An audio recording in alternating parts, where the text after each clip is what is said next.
Now, Jabal Omar Development is Saudi Arabia's largest listed developer property group, and they've traditionally been focusing on the holy city of Mecca. Now, Medina is on the table, but further expansion could be on the cards, Now, I spoke to the CEO, Yasser al-Sharif, and he told me that they are also considering bringing in foreign investors. There's much already in Mecca and Medina, and it requires a lot of capital. It requires a lot of expertise. Those two holy cities have their own features and character, especially Mecca with the seasonality factors. So we already leverage on the experience and the capabilities, and this is our strength. So definitely we'll start off with more projects, more developments within the radiance of Mecca. We're eyeing definitely Medina, but it's also the other businesses that complement the business model for real estate development. So would you say it is on the table outside of Mecca and Medina? Because ultimately, if foreign investors want to take part in your growth story, they wouldn't be able to do that at the moment. Once you go outside of these two cities, might be an option.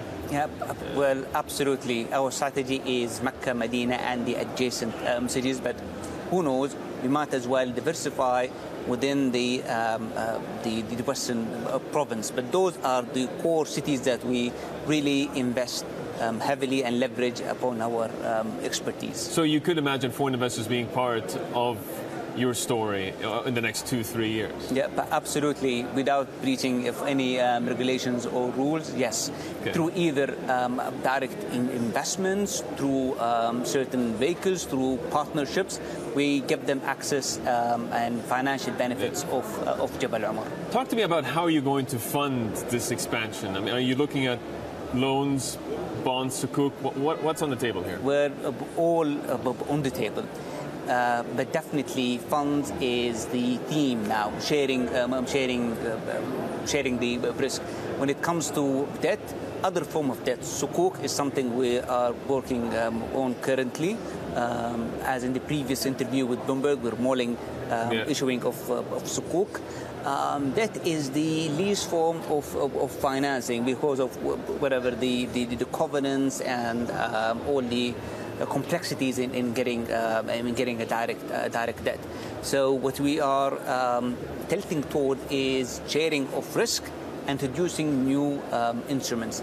One of the instruments working on is the MREIT with Al Bilad and Al Ilma, and I believe so those will be the biggest REITs in the region collectively. So are we going to see more of that, of you developing these kinds of funds, and ultimately where is the additional cash going to come from? Is that going to be through selling of assets? Is that on the table as well? I mean, you talked through some of the options you have. What about selling further assets and then pushing more of that into elements, into creative diversification strategies like the fund? Absolutely. We real estate development company.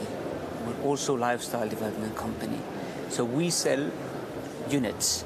We sell lifestyle. As they say, the cliche, you can't have the cake and eat it. So we're not a pension fund that just develop the whole site and just sit on it. We develop, we sell, we create the value, and we move on to the other development areas.